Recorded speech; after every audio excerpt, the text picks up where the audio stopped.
പിന്നെ ഒരു സമകാലിക വിഷയമാണ് ഇന്നിപ്പോൾ ഈ വീഡിയോയിൽ ഞാൻ സംസാരിക്കുന്നത്.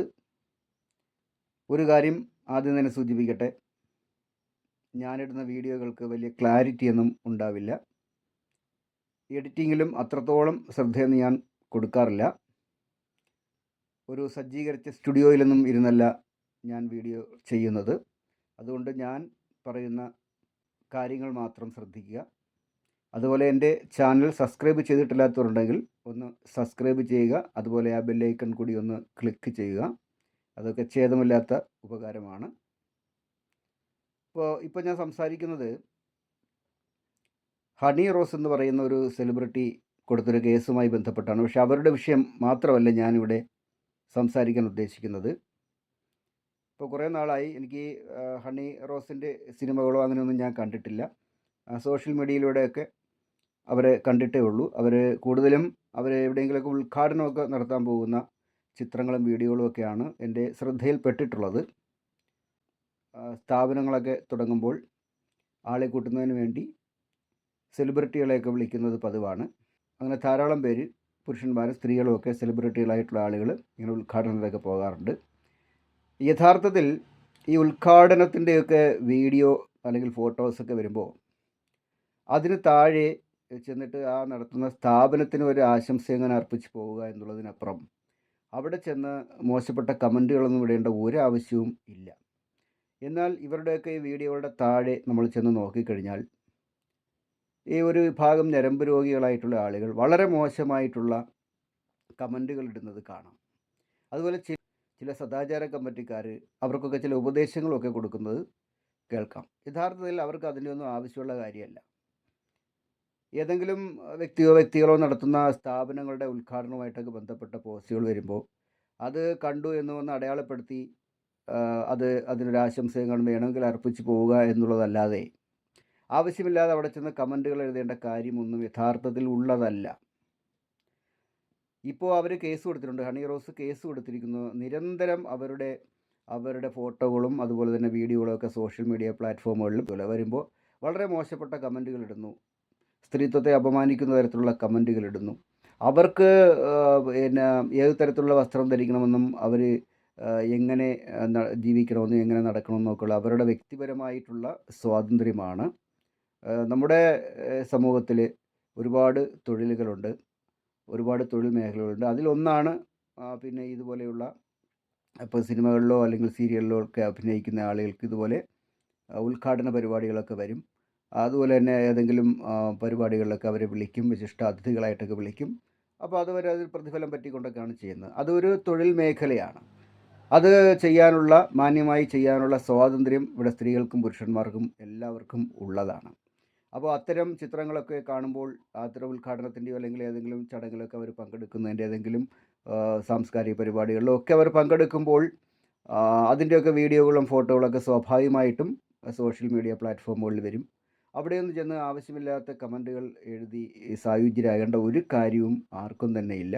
പക്ഷേ ഒരു വിഭാഗം ഞരമ്പ് രോഗികളുടെ ഒരു സ്ഥിരം പരിപാടിയാണത്. പക്ഷേ ഇത് ഇപ്പോൾ ഹണി റോസ് കേസ് കൊടുത്തിരിക്കുന്നു. അവരതിനെ നിയമപരമായി നേരിടാൻ തന്നെയാണ് തീരുമാനിച്ചിരിക്കുന്നത്.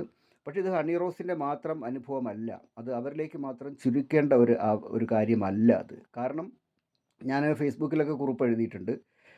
നമ്മുടെ ഇവിടുത്തെ രാഷ്ട്രീയ നേതൃത്വത്തിലുള്ള സ്ത്രീകളെ, പ്രത്യേകിച്ചും യുവതികളായിട്ടുള്ള സ്ത്രീകളുടെ പോസ്റ്റുകൾക്ക് താഴെ, അതുപോലെ തന്നെ അവരുടെ ഫോട്ടോകളും അവർ പങ്കെടുക്കുന്ന ഏതെങ്കിലും പരിപാടികളുടെ വീഡിയോ ഒക്കെ വരുന്ന സമയത്ത് അതിൻ്റെ എല്ലാം താഴെ ചെന്നിട്ട് ഇതേപോലെ മോശപ്പെട്ട കമൻറ്റുകൾ എഴുതുന്ന ആളുകളുണ്ട്. ചിലരൊക്കെ രാഷ്ട്രീയ തിമിരം ബാധിച്ചിട്ട് രാഷ്ട്രീയമായിട്ട് അവരെന്തെങ്കിലും രാഷ്ട്രീയം പറഞ്ഞു കഴിഞ്ഞാൽ അതിനെ രാഷ്ട്രീയമായിട്ടാണ് നേരിടേണ്ടത്, രാഷ്ട്രീയമായിട്ടാണ് മറുപടി കൊടുക്കേണ്ടത്. അത് പിന്നെ ഒരു തെറ്റല്ല. കാരണം സോഷ്യൽ മീഡിയ പ്ലാറ്റ്ഫോമുകളിൽ ആരെങ്കിലും ഒരു പോസ്റ്റ് ഇട്ടാൽ, ഒരു വീഡിയോ ഇട്ടാൽ, ഏതെങ്കിലും കാര്യത്തെ സംബന്ധിച്ച് അഭിപ്രായങ്ങൾ പറഞ്ഞാൽ, രാഷ്ട്രീയം പറഞ്ഞാൽ സ്വാഭാവികമായിട്ടും അതിനോട് പ്രതികരണങ്ങളുണ്ടാകും. പക്ഷേ അതിന് മാന്യമായിട്ടുള്ള ഭാഷയാണ് ഉപയോഗിക്കേണ്ടത്. രാഷ്ട്രീയം പറഞ്ഞാൽ അതിൻ്റെ രാഷ്ട്രീയമായിട്ടാണ് നേരിടേണ്ടത്. അതല്ലാതെ അവിടെ ചെന്നിട്ട് വളരെ മോശം കമൻറ്റുകൾ ഇടുന്ന ഒരു പ്രവണത വളരെ കാലങ്ങൾക്ക് മുമ്പേ ഉണ്ട്. പക്ഷേ രാഷ്ട്രീയത്തിൽ നിൽക്കുന്ന സ്ത്രീകളാരും തന്നെ ഇതൊന്നും ഗൗനിക്കാറില്ല. അവരിതിനെയൊന്നും കാര്യമായിട്ട് എടുക്കാറില്ല. അവരങ്ങനെ പരാതിക്കൊന്നും പോകാറില്ല. കാരണം അവർക്ക് അത് താങ്ങും. കാരണം അവരിതെല്ലാം പ്രതീക്ഷിച്ചുകൊണ്ടാണ് രാഷ്ട്രീയ രംഗത്ത് നിൽക്കുന്നത്. പക്ഷേ ഇപ്പോൾ സിനിമയിലോ സീരിയലിലോ ഒക്കെ ഉള്ള ആളുകളോ അങ്ങനെയുള്ള സ്ത്രീകൾക്കൊന്നും ചിലപ്പോൾ ഇത് അത്ര താങ്ങാനൊന്നും കഴിയില്ല. ഒരു പരിധി കഴിയുമ്പം അവർക്ക് പ്രതികരിക്കേണ്ടതായിട്ടും ഇതുപോലെ നിയമപരമായിട്ട് മുന്നേറേണ്ടതായിട്ടൊക്കെ വരും. പക്ഷേ നമ്മൾ ശ്രദ്ധിക്കേണ്ട ഒരു കാര്യം, സ്ത്രീകൾ ഒരുപാട് വരുന്ന സ്ത്രീ ശാക്തീകരണത്തിൻ്റെയൊക്കെ കാലമാണ്. സ്ത്രീകൾ എല്ലാ രാഷ്ട്രീയ പാർട്ടികളിലും അതുപോലെ സമൂഹത്തിൻ്റെ എല്ലാ മേഖലകളിലും സ്ത്രീകൾ ഇന്നുണ്ട്. പ്രത്യേകിച്ചും രാഷ്ട്രീയത്തിലൊക്കെ സ്ത്രീകളുടെ സാന്നിധ്യം ആവശ്യമാണ്. പുരുഷന്മാരെ പോലെ തന്നെ അവർ കടന്നു വരണം എന്നാണ് സമൂഹം ആഗ്രഹിക്കുന്നത്. അപ്പോൾ അങ്ങനെ ധാരാളം സ്ത്രീകൾ എല്ലാ രാഷ്ട്രീയ പാർട്ടികളിലും ധാരാളം സ്ത്രീകൾ രാഷ്ട്രീയ നേതൃത്വത്തിലേക്ക് ഉയർന്നു വന്നിട്ടുണ്ട്. അപ്പോൾ സ്വാഭാവികമായിട്ടും അവർക്കെല്ലാം ഫേസ്ബുക്ക് അക്കൗണ്ടുകൾ കാണും, അതുപോലെ യൂട്യൂബ് അക്കൗണ്ടുകൾ കാണും. അതല്ലെങ്കിൽ മറ്റാരെങ്കിലുമൊക്കെ അവരുടെയൊക്കെ വീഡിയോയും ഫോട്ടോയൊക്കെ എടുത്തിടും. അവർ ചാനൽ ചർച്ചകളിലൊക്കെ പങ്കെടുക്കുന്ന വീഡിയോസൊക്കെ വരും. അതെല്ലാം സോഷ്യൽ മീഡിയ പ്ലാറ്റ്ഫോമുകളിൽ വരും. അപ്പോൾ അവിടേക്ക് ചെന്നിട്ട് രാഷ്ട്രീയമായ കാര്യങ്ങളാണെങ്കിൽ രാഷ്ട്രീയമായിട്ട് അവരോട് പ്രതികരിക്കുന്നത് ഒരു തെറ്റല്ല. കാരണം അതൊക്കെ തന്നെയാണ് സോഷ്യൽ മീഡിയയുടെ ഒരു ധർമ്മം എന്ന് പറയുന്നത്. ഇന്ന് സോഷ്യൽ മീഡിയ എന്ന് പറയുന്നത് നമ്മുടെ ലോകത്ത് നടക്കുന്ന ഏത് വിഷയം, രാഷ്ട്രീയം മാത്രമല്ല, ലോകത്ത് നടക്കുന്ന ഏത് വിഷയവും പിന്നെ സംസാരിക്കപ്പെടുന്ന, ചർച്ച ചെയ്യപ്പെടുന്ന, സംവദിക്കപ്പെടുന്ന ഒരു മേഖല തന്നെയാണ്. അത് ജനാധിപത്യത്തെ ശക്തിപ്പെടുത്താൻ ഉതകുന്ന ഒരു മേഖല തന്നെയാണ് സോഷ്യൽ മീഡിയ പ്ലാറ്റ്ഫോമുകൾ എന്ന് പറയുന്നത്. അപ്പോൾ അതുകൊണ്ട് ഏതൊരു പൗരനും സ്വന്തം നിലയിൽ തൻ്റെ അഭിപ്രായങ്ങൾ പ്രകടിപ്പിക്കുവാനുള്ള സ്വാതന്ത്ര്യം പ്ലാറ്റ്ഫോമുകളിൽ ഇതുവരെയും ഉണ്ട്. അത് പ്രയോജനപ്പെടുത്തുന്നതിൽ ആരെയും തെറ്റു പറയാൻ പറ്റത്തില്ല. കാരണം അതൊക്കെ നമ്മുടെ ജനാധിപത്യത്തെ ശക്തിപ്പെടുത്താനാണ് ഉപകരിക്കുക. അപ്പോൾ അത് പക്ഷേ അതിനൊക്കെയുള്ള ഭാഷയുണ്ട്. ആ ഭാഷ എന്ന് പറയുന്നത് മര്യാദയുടെ ഭാഷയിലാണ് അവിടേക്ക് വന്ന് സംസാരിക്കേണ്ടത്. അല്ലാതെ മോശപ്പെട്ട കാര്യങ്ങൾ പറഞ്ഞുകൊണ്ടോ അല്ലെങ്കിൽ വ്യക്തി അധിക്ഷേപം ചെയ്തുകൊണ്ടോ ബോഡി ഷേമിങ് നടത്തിക്കൊണ്ടോ ഒന്നുമല്ല അത്തരം പ്ലാറ്റ്ഫോമുകൾ വന്നിട്ട് സ്ത്രീകളുടെയൊക്കെ ഫോട്ടോയും വീഡിയോ ഒക്കെ കാണുമ്പോഴത്തേക്ക് ഒരുമാതിരി ഞരമ്പ് രോഗം പ്രകടമാക്കുന്ന തരത്തിലുള്ള പ്രതികരണങ്ങളൊക്കെ നടത്തുന്നത്. പ്രത്യേകിച്ച് ഞാൻ ശ്രദ്ധിച്ചിട്ടുള്ളത് ഇടതുപക്ഷത്തെ CPIM-ൻ്റെ നേതാക്കന്മാരായിട്ടുള്ള യുവതികളുണ്ട്. ഇപ്പോൾ ചിന്താ ജെറോമുണ്ട്, ആര്യ രാജേന്ദ്രനുണ്ട്. അപ്പോൾ അവരുടെയൊക്കെ അതുപോലെ നമ്മുടെ മന്ത്രി വീണ ജോർജിൻ്റെ ആയിരുന്നാലും ശൈലജ ടീച്ചറുടെ ആയിരുന്നാലും അങ്ങനെ ഒരു CPM നേതാക്കന്മാരായിട്ടുള്ള യുവതികളുടെയും പ്രായമായവരുടെയും ഒക്കെ ആ CPM-ൻ്റെ നേതൃത്വത്തിലൊക്കെ ഇരിക്കുന്ന അറിയപ്പെടുന്ന ആളുകളുടെയൊക്കെ പോസ്റ്റുകളിൽ അതുപോലെ തന്നെ അവർ പങ്കെടുക്കുന്ന പരിപാടികളുടെ വീഡിയോകൾ വരുമ്പോൾ, അവരുടെ ഫോട്ടോകൾ വരുമ്പോഴൊക്കെ അതിൻ്റെ താഴെ അല്ലെങ്കിൽ അവരേതെങ്കിലും വിഷയവുമായി ബന്ധപ്പെട്ട അഭിപ്രായങ്ങൾ പോസ്റ്റ് ചെയ്യുമ്പോൾ ഒക്കെ അതിൻ്റെ താഴെ ചെന്ന് ഇടുന്ന കമൻറ്റുകളൊന്ന് നോക്കണം. രാഷ്ട്രീയമായി അന്ധത ബാധിച്ചാൽ ഇത്രയധികം അങ്ങനെ ചിലർക്ക് രാഷ്ട്രീയ അന്ധത ബാധിക്കും. ആ രാഷ്ട്രീയ അന്ധത ബാധിച്ചു എന്ന് വിചാരിച്ചിട്ട് അങ്ങനെയാണോ രാഷ്ട്രീയം പറയുന്നത്? അന്ധമായിട്ട് രാഷ്ട്രീയ തിമിരം ബാധിക്കുന്ന ആൾ എതിർ രാഷ്ട്രീയ പാർട്ടിയിലുള്ള ആൾക്കാരെ വളരെ കഠിനമായിട്ടൊക്കെ അവർക്കെതിരെ പറയുകയൊക്കെ ചെയ്യും. പക്ഷേ അത് ഇത്തരത്തിലാണോ പ്രതികരിക്കേണ്ടത്? നിങ്ങളൊന്ന് ചെന്ന് നോക്കണം. ഈ അടുത്ത ദിവസങ്ങളിൽ തന്നെ ഇപ്പോൾ ചിന്താ ജെറോമിൻ്റെയോ അതുപോലെ തന്നെ അതുപോലെ തന്നെ ആര്യ രാജേന്ദ്രൻ്റെയൊക്കെ അവരുമായി ബന്ധപ്പെട്ട ഏതെങ്കിലും പോസ്റ്റ് വരുമ്പോൾ അതിൻ്റെ താഴെ ചെന്നിട്ട് ഈ ഓരോരുത്തരിട്ടിരിക്കുന്ന വൃത്തികെട്ട കമൻറ്റുകൾ ഒന്ന് കണ്ടു നോക്കണം. ഇവരൊക്കെ എന്ത് രാഷ്ട്രീയമാണ് ഇവർ പഠിച്ചു വച്ചിരിക്കുന്നത്? അത് സ്ത്രീകൾക്കെതിരെ മാത്രമല്ല, പുരുഷന്മാരായിട്ടുള്ള നേതാക്കന്മാർക്കൊക്കെ എതിരെയും ഇതുപോലെയുള്ള കമൻറ്റുകൾ ഇടാറുണ്ട്. ഇതൊക്കെ ഒരു സോഷ്യൽ മീഡിയയിൽ കുറച്ചൊക്കെ നർമ്മോക്തിയിലാണ് കാര്യങ്ങൾ ചിലരൊക്കെ കൈകാര്യം ചെയ്യുന്നത്, എഴുതുന്നത്, പറയുന്നതൊക്കെ. അപ്പോൾ ആരെങ്കിലും നിങ്ങൾ രാഷ്ട്രീയത്തിൽ നിൽക്കുന്ന ആളുകൾ ചിലപ്പോൾ അവർ ചില അബദ്ധങ്ങളൊക്കെ ചിലപ്പോൾ പറഞ്ഞെന്നിരിക്കും. അപ്പോൾ അങ്ങനെയൊക്കെ വരുമ്പോഴത്തേക്ക് ട്രോളുകളൊക്കെ വരും. അപ്പോൾ അതൊക്കെ യഥാർത്ഥത്തിൽ തമാശയായി കാണുവാനും അത് നമുക്ക് എല്ലാവർക്കും തന്നെ ആസ്വദിക്കുവാനും ഒക്കെ കഴിയും. ഇപ്പോൾ ഒരു പാർട്ടിയിൽ, ഇപ്പോൾ ഞാൻ വിശ്വസിക്കുന്ന പാർട്ടിയിലുള്ള ഒരാളാണ് ഒരു അബദ്ധം പറ്റുന്നതെങ്കിൽ പോലും അവരെ അത് കളിയാക്കുകയൊക്കെ ചെയ്യുന്ന സമയത്ത് അതൊക്കെ നമ്മൾ നർമ്മമായി കണ്ട് അതിനെ ആസ്വദിക്കുകയാണ് പതിവ്. പക്ഷേ അങ്ങനെ ട്രോളുന്നത് പോലെയല്ല ഈ മോശപ്പെട്ട കമൻറ്റുകൾ ഇടുന്നത്. അപ്പോൾ അവരാരും ഞാൻ പലപ്പോഴും അത്ഭുതപ്പെടുന്നത് അവരാരും എന്തുകൊണ്ടാണ് ഇതിനെതിരെ പ്രതികരിക്കാത്തത് എന്ന്. അത് അങ്ങനെ യഥാർത്ഥത്തിൽ ഇവിടെയുള്ള എല്ലാ രാഷ്ട്രീയ പാർട്ടിയിലും പെട്ട വനിതകൾ ഇത്തരത്തിൽ സ്ത്രീത്വത്തെ അപമാനിക്കുന്ന തരത്തിലുള്ള കമൻറ്റുകളൊക്കെ ഇടുന്നതിനെതിരായിട്ട്, ഇങ്ങനെ അധിക്ഷേപിക്കുന്നതിനായിട്ട് അവർ ഒരുമിച്ച് നിന്ന് പൊരുതേണ്ടതാണ്. അത് ഏത് പാർട്ടിയിലുള്ളവർ ആയിരുന്നാലും ശരി തന്നെ.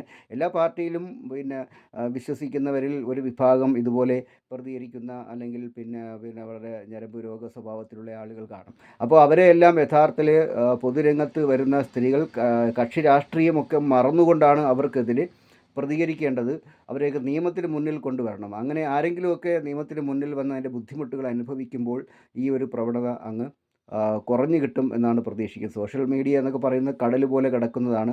പൂർണ്ണമായിട്ടും ഒന്നിനെ നമുക്ക് നിയന്ത്രിക്കുവാനോ നിരോധിക്കുവാനോ ഒന്നും സാധിക്കുകയില്ല. പക്ഷേ എങ്കിലും ഒരു പരിധി വരെയെങ്കിലും ഈ ഇത്തരം സംസ്കാരശൂന്യമായിട്ടുള്ള ഒരു ഒരു പിന്നെ ഇടപെടൽ സോഷ്യൽ മീഡിയയിൽ ലഘൂകരിച്ച് കൊണ്ടുവരുന്നതിന് ഒരുമിച്ച് നിന്ന് ഈ സ്ത്രീകളെങ്കിലും ഒന്ന് പോരാടണമെന്നാണ് എനിക്ക് ഈ വീഡിയോയിലൂടെ പറയുവാനുള്ളത്. പക്ഷേ അതിൽ ഞാൻ ഒരു കാര്യം പറയട്ടെ, ഞാൻ നന്നായിട്ട് നിരീക്ഷിച്ചു. അപ്പോൾ നിരീക്ഷിക്കുമ്പോൾ കുറേ കാലമായിട്ട് ഞാൻ നിരീക്ഷിക്കുന്നുണ്ട്. പിന്നെ CPMൻ്റെ നേതാക്കന്മാർക്കെതിരായിട്ടാണ്, CPMുമായി ബന്ധപ്പെട്ട യുവതികൾക്ക് സ്ത്രീകൾക്കും ഒക്കെ എതിരായിട്ടാണ്, ആ പ്രസ്ഥാനവുമായി ബന്ധപ്പെട്ട് നിൽക്കുന്ന വനിതാ നേതാക്കന്മാർക്കും മറ്റും എതിരായിട്ടാണ് ഏറ്റവും കൂടുതൽ ഇത്തരത്തിലുള്ള പിന്നെ മോശപ്പെട്ട പദപ്രയോഗങ്ങളുമായിട്ട് പിന്നെ ഉള്ള കമൻറ്റുകളും അതുപോലെ തന്നെ പിന്നെ പ്രതികരണങ്ങളൊക്കെ കാണുന്നത്. അപ്പോൾ അത് എന്തായിരുന്നാലും CPM നേതൃത്വവും അതുപോലെ തന്നെ അതുമായി ബന്ധപ്പെട്ട് ഇത് നേരിടുന്ന യുവതികളുമൊക്കെ തന്നെ ഇതിന് നിയമപരമായി നേരിടാൻ തയ്യാറാകണം. കാരണം ഇത്തരത്തിൽ ഉള്ള പ്രതികരണങ്ങളൊക്കെ കണ്ടു കഴിഞ്ഞാൽ സ്ത്രീകളൊന്നും പൊതുരംഗത്തോട്ട് വരാൻ തയ്യാറാകില്ല. അവർ പലരും മടിച്ചു നിൽക്കും. ഇന്നും സ്ത്രീകൾ പൊതുരംഗത്ത് ഒക്കെ വരാൻ രാഷ്ട്രീയത്തിൽ മാത്രമല്ല ഏത് രംഗത്തും അവർ വരാൻ മടിക്കുന്നതിൻ്റെ കാരണം ഇതുപോലെയുള്ള ആക്രമണങ്ങൾ ഉണ്ടാകും, ഇതുപോലുള്ള അപമാനങ്ങൾ ഏൽക്കേണ്ടി വരും എന്നുള്ളത് കൊണ്ടാണ്. പലരും പൊതുരംഗത്തൊക്കെ ശോഭിക്കാൻ കഴിയുന്ന, അല്ലെങ്കിൽ സാംസ്കാരിക മേഖലകളിൽ സാഹിത്യത്തിൻ്റെ മേഖലകളിലൊക്കെ തന്നെ ശോഭിക്കാൻ കഴിയുന്ന ധാരാളം പെൺകുട്ടികളുണ്ട്, സ്ത്രീകളുണ്ട്. അപ്പോൾ അവരെയൊക്കെ അവരുടെ വീടുകളിൽ നിന്ന് പൊതുരംഗത്തോട്ട് വരാനായിട്ട് പിന്നെ അവരെ പിന്നെ അനുവദിക്കാത്ത, അല്ലെങ്കിൽ അതിനെ അവർ പിന്നെ തടയിടുന്നത്, അതല്ലെങ്കിൽ അതിനെ അവർ നിരുത്സാഹപ്പെടുത്തുന്നത് ഇത്തരത്തിലുള്ള പ്രതികരണങ്ങൾ സമൂഹത്തിൻ്റെ ഭാഗത്തു നിന്നുണ്ടാകുന്നതാണ്. പൊതുരംഗത്തൊക്കെ പ്രവർത്തിക്കുന്ന സ്ത്രീകളെയൊക്കെ അവിടെയും ഇവിടെയും നിന്ന് അവർക്കെതിരെ മോശമായിട്ടുള്ള പിന്നെ അഭിപ്രായ പ്രകടനങ്ങളൊക്കെ നടത്തുന്ന സ്വഭാവമുള്ള ആളുകൾ പണ്ട് മുതലേ ഉണ്ട്. അത് നമ്മുടെ സമൂഹത്തിൽ നിലനിൽക്കുന്ന ഒരു കാര്യമാണ്. അത് ഉണ്ട്. അത് പൂർണ്ണമായി ഇല്ലാതാക്കാനൊന്നും കഴിയില്ല. കാരണം ചില ആളുകൾ അവിടെ ഇവിടെ ഇരുന്നൊക്കെ ഇങ്ങനെ സ്ത്രീകൾക്കെതിരെയൊക്കെ എന്തെങ്കിലും പറഞ്ഞു എന്ന് വിചാരിച്ചിട്ട് അതിൽ ഭയപ്പെട്ടൊന്നും പൊതുരംഗത്ത് വരാൻ നിൽക്കുന്ന സ്ത്രീകളൊന്നും അറച്ചു നിൽക്കേണ്ട കാര്യമൊന്നുമില്ല.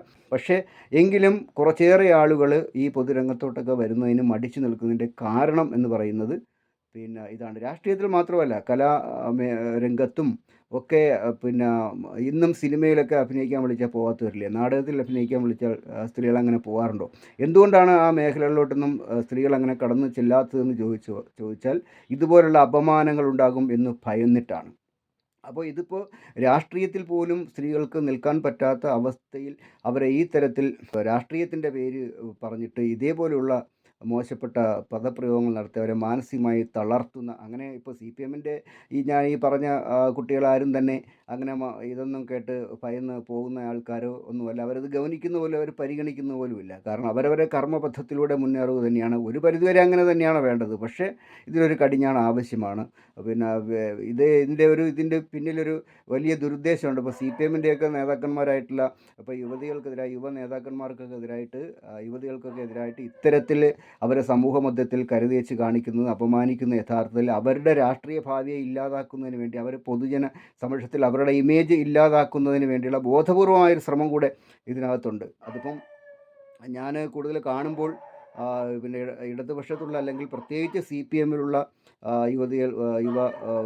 യുവതികൾക്കെതിരായിട്ടാണ്. യുവതികൾക്ക് മാത്രമല്ല, പ്രായമുള്ള CPMൻ്റെ നേതാക്കന്മാരുടെയൊക്കെ തന്നെ അവരുമായി ബന്ധപ്പെട്ട ഈ പോസ്റ്റുകളിലൊക്കെ അതിൻ്റെ അടിയിലൊക്കെ ചെന്ന കമൻറ്റുകൾ നമ്മൾ നോക്കുമ്പോൾ മനസ്സിലാവും ഇത്രയും സംസ്കാരശൂന്യരായിട്ടുള്ള ആളുകൾ ഇതാണോ രാഷ്ട്രീയം, ഇങ്ങനെയാണോ രാഷ്ട്രീയം പറയേണ്ടത് നമുക്ക് തോന്നിപ്പോവും. ആ തരത്തിലുള്ള പിന്നെ കാര്യങ്ങൾ നിരന്തരമായിട്ട് വന്നുകൊണ്ടിരിക്കുകയാണ്. അപ്പോൾ ഇതൊരു ഹണി റോസിൻ്റെ പ്രശ്നം മാത്രമായിട്ട് ചുരുക്കി കാണേണ്ട ഒരു കേസല്ല. ഇത് പൊതുരംഗത്തൊക്കെ നിൽക്കുന്ന സോഷ്യൽ മീഡിയ പ്ലാറ്റ്ഫോമുകളിലൊക്കെ ഇടപെടുന്ന എല്ലാവർക്കും ഇത് ബാധകമാണ്. മാത്രമല്ല, ഇപ്പോൾ സോഷ്യൽ മീഡിയയിലൊന്നും സജീവമല്ലാത്ത ആളുകളായിരുന്നാൽ പോലും അവർ ഏതെങ്കിലും പരിപാടിയിൽ പങ്കെടുക്കുകയോ അല്ലെങ്കിൽ അവരെവിടെയെങ്കിലും അഭിപ്രായങ്ങൾ പറയുകയോ പ്രസംഗിക്കുകയോ ഒക്കെ ചെയ്യുമ്പോൾ, അല്ലെങ്കിൽ പിന്നെ പരിപാടിയിൽ പങ്കെടുക്കുമ്പോൾ അതിൻ്റെ ഫോട്ടോ വരും, വീഡിയോ വരും, അങ്ങനെയൊക്കെയുള്ള കാര്യങ്ങൾ അവരറിയാതെ പലരും കൊണ്ടിടും. അതുപോലെ ചാനലുകളിൽ ഒക്കെ വരുമ്പോൾ അതെല്ലാം സോഷ്യൽ മീഡിയയിൽ കിട്ടുന്നതാണല്ലോ. ചാനലുകൾക്ക് വാർത്തകൾ വരും, ആ വാർത്തകളിലൊക്കെ ഇവർ വരും.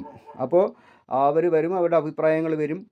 അപ്പോൾ അതുകൊണ്ട് ഇപ്പോൾ ഒരാൾ സോഷ്യൽ മീഡിയയിലൊന്നും ഇടപെടണ്ട എന്ന് വിചാരിച്ച് അതിൽ അക്കൗണ്ടൊന്നും എല്ലാം ക്ലോസ് ചെയ്ത് പോയാലും, അല്ലെങ്കിൽ അതിലൊന്നും ഇടപെടാത്ത ആളുകളായാൽ പോലും ഇന്ന് എന്തെങ്കിലുമൊക്കെ പരിപാടികളിൽ പങ്കെടുത്ത് കഴിയുമ്പോഴത്തേക്ക് അതിൻ്റെ ഫോട്ടോയും വീഡിയോയും ഒക്കെ സോഷ്യൽ മീഡിയ പ്ലാറ്റ്ഫോമുകളിൽ വരും. അപ്പോൾ അങ്ങനെ വരുമ്പോൾ ഇങ്ങനത്തെ തരത്തിലുള്ള മോശപ്പെട്ട പദപ്രയോഗങ്ങളും മറ്റും നടത്തി അപമാനിക്കുന്ന ആ ഒരു ഇതും വളരെ മോശപ്പെട്ട അശ്ലീലമായിട്ടുള്ള ഒരിക്കലും പിന്നെ ഒരു സ്വന്തം വീട്ടിലിരിക്കുന്ന സ്ത്രീകളെക്കുറിച്ചൊക്കെ ഇവരിങ്ങനെ പറയുമോ എന്ന് നമ്മളൊന്ന് ചിന്തിച്ച് നോക്കണം. അങ്ങനെ പറയുന്നവരായിരിക്കും അവർ. ചിലപ്പോൾ അവരുടെ മനസ്സുകൊണ്ട് അവരുടെ വീട്ടിലുള്ള സ്ത്രീകളെയൊക്കെ ഇങ്ങനെയായിരിക്കും അവർ കാണുന്നതെന്ന് തോന്നുന്നു. അല്ലെങ്കിൽ ഇപ്പോൾ ഇങ്ങനെ ഒന്നും പറയത്തില്ല. കാരണം പൊതുരംഗത്ത് വരുന്ന സ്ത്രീകളായാലും രാഷ്ട്രീയത്തിലുള്ളവരായാലും സിനിമയിലുള്ളവരായാലും മറ്റേതെങ്കിലും മേഖലയിലുള്ളവരായിരുന്നാലും പൊതുരംഗത്തൊക്കെ വരുന്ന സ്ത്രീകൾക്കും അച്ഛനും അമ്മയും സഹോദരന്മാരും പിന്നെ സഹോദരിമാരും അതുപോലെ തന്നെ ഭർത്താവും ഒക്കെ ഉള്ളവരല്ലേ അവർ. അപ്പം അവർ അങ്ങനെ പിന്നെ ഇങ്ങനെയൊക്കെ പ്രതികരിക്കാൻ എങ്ങനെ തോന്നുന്നു എന്നാണ് ഈ സാക്ഷര കേരളത്തിൽ ഇരുന്നിട്ട് ഇത്തരത്തിലുള്ള ആളുകൾക്ക് ഇതെങ്ങനെ തോന്നുന്നു എന്നാണ്. രാഷ്ട്രീയം വേറെ, രാഷ്ട്രീയം പറയും, പരസ്പരം കളിയാക്കുകയൊക്കെ ചെയ്യാം. പക്ഷേ ഇതാണോ സംസ്കാരം എന്ന് പറയുന്നത്? അപ്പോൾ അതുകൊണ്ട് ഇതിന് പലപ്പോഴും ഇപ്പോൾ CPM നേതൃത്വത്തിലിരിക്കുന്ന ഒരാളെക്കുറിച്ച് ഇതുപോലുള്ള കമൻറ്റുകൾ പറയുമ്പോഴത്തേക്കും മറ്റ് രാഷ്ട്രീയ പാർട്ടിയിലുള്ള സ്ത്രീകൾ അത് ചിലപ്പോൾ ഒരുപക്ഷെ വായിച്ച് ആസ്വദിക്കുന്നുണ്ട്. ആരും ഇത് അപലപിച്ച് കണ്ടിട്ടില്ല. ഏതെങ്കിലും ഇപ്പോൾ ആര്യ രാജേന്ദ്രനെതിരായിട്ടോ അല്ലെങ്കിൽ ചിന്താ ജെറോമിനെതിരായിട്ടോ ഇപ്പോൾ സോഷ്യൽ മീഡിയയിൽ മോശപ്പെട്ടൊരു കമൻറ്റ് വരുമ്പം ഏതെങ്കിലും കോൺഗ്രസ്സിലെയോ BJPയിലോ മറ്റേതെങ്കിലും പാർട്ടിയിലെയോ നേതാക്കളായിട്ടുള്ള സ്ത്രീകൾ ചെന്നിട്ട് ഇത് ശരിയല്ല, ഇങ്ങനെയല്ല രാഷ്ട്രീയം പറയേണ്ടതെന്ന് പറയുന്നത് ഞാൻ കേട്ടിട്ടില്ല. തിരിച്ചു പോലെ CPM-ഉമായിട്ടോ അല്ലെങ്കിൽ ഇടതുപക്ഷമായിട്ടോ ബന്ധപ്പെട്ട് നിൽക്കുന്നവരിലും കുറച്ച് പേരൊക്കെ ഇതുപോലത്തുള്ള മോശമുള്ള കമൻറ്റുകളൊക്കെ ഇടുന്നത് കണ്ടിട്ടുണ്ട്. അത് ആരുടെ ഭാഗത്തു നിന്നുണ്ടായാലും അത് തെറ്റ് തന്നെയാണ്. അങ്ങനെയല്ല നമ്മൾ പ്രതികരിക്കേണ്ടത്. രാഷ്ട്രീയം പറയുമ്പോൾ അത് ആശയപരമായിട്ടാണ് പോരാടേണ്ടത്. അല്ലാതെ ബോധപൂർവമായിട്ട് ഇത് CPM നേതാക്കൾക്കെതിരായിട്ടുള്ളത് ബോധപൂർവമായിട്ട് അവരെ സമൂഹത്തിൻ്റെ മുന്നിൽ അവരെ വളരെ മോശക്കാരായി ചിത്രീകരിച്ച് അവർ നാളെ ഒരു തിരഞ്ഞെടുപ്പിലൊക്കെ മത്സരിക്കുന്ന സമയത്ത് അവരെ ജനങ്ങൾ ഇഷ്ടപ്പെടാത്ത തരത്തിൽ അവരാക്കി തീർക്കുക. ആ രീതിയിൽ ഒരു ഗൂഢാലോചന ഇതിൻ്റെ പിന്നിലുണ്ട്. കാരണം വളർന്നു വരുന്ന ഭാവിയുള്ള CPM-ൻ്റെ നേതാക്കന്മാരെ, ഇടതുപക്ഷത്തുള്ള നേതാക്കന്മാരെ എല്ലാം അവരെ ഇതേപോലെ മോശപ്പെടുത്തി സമൂഹത്തിൽ അപകീർത്തിപ്പെടുത്തി അവർ നാളെ ഇനി ഏതെങ്കിലും ഒരു തിരഞ്ഞെടുപ്പിലൊക്കെ മത്സരിച്ചാൽ അവർ ജയിക്കരുത്.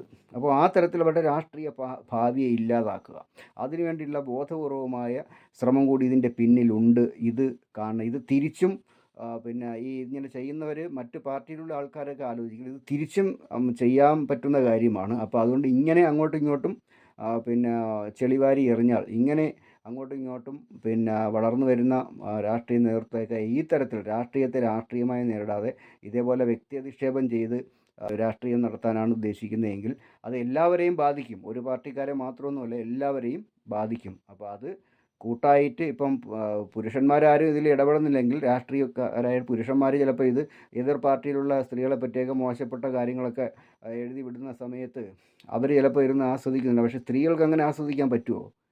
വനിതാ നേതാക്കൾക്ക് ആസ്വദിക്കാൻ പറ്റുമോ? ഇപ്പോൾ കോൺഗ്രസ്സിലാകട്ടെ BJPയിലാകട്ടെ ഉള്ള ഒരു വനിതാ നേതാവിനെതിരെ ആരെങ്കിലും കയറി ഏറ്റവും മോശപ്പെട്ട രീതിയിലൊരു ഇത് പറയുമ്പോഴത്തേക്ക് CPM-ൻ്റെ നേതാക്കന്മാരായിട്ടുള്ള വനിതകൾക്ക് മിണ്ടാതിരിക്കാൻ പറ്റുമോ? തിരിച്ച് മിണ്ടാതിരിക്കാൻ പറ്റുമോ? അങ്ങനെ മിണ്ടാതിരിക്കുന്നെങ്കിൽ അത് സ്ത്രീകളുടേതായിട്ട് വരുന്ന പ്രശ്നങ്ങൾ വരുന്ന സമയത്ത് അവർ മറ്റെല്ലാം മറന്ന് പിന്നെ ഒരുമിച്ച് നിൽക്കണം.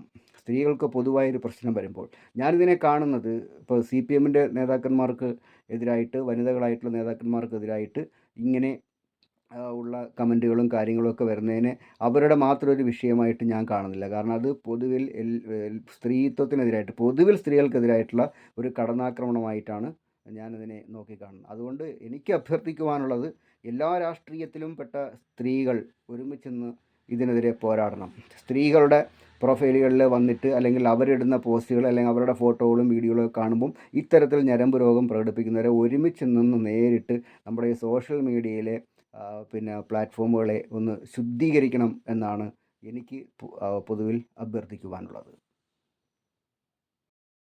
ഞാനിങ്ങനെ ദീർഘമായിട്ട് എന്തെങ്കിലുമൊക്കെ സംസാരിക്കുമ്പോൾ വേഗതയൊക്കെ അല്പം കൂടുതലാണ്. അതെൻ്റെ ഒരു ശൈലിയാണ്. അതങ്ങനെ പറ്റൂ. വേണമെങ്കിൽ ഇത് ഘട്ടം ഘട്ടമായിട്ടൊക്കെ പറഞ്ഞ് എഡിറ്റ് ചെയ്ത് അച്ചടി ഭാഷാ രൂപത്തിലൊക്കെ ആക്കാൻ പറ്റും. പക്ഷേ അതിനൊന്നുമുള്ള ഒരു മാനസികാവസ്ഥയോ സമയമോ ഒന്നും ഇല്ല. അതുകൊണ്ട് അതിൻ്റെ പോരായ്മകളൊക്കെ ക്ഷമിക്കുക. ഞാൻ പറഞ്ഞതിൻ്റെ സാരാംശം മാത്രം എടുക്കുക.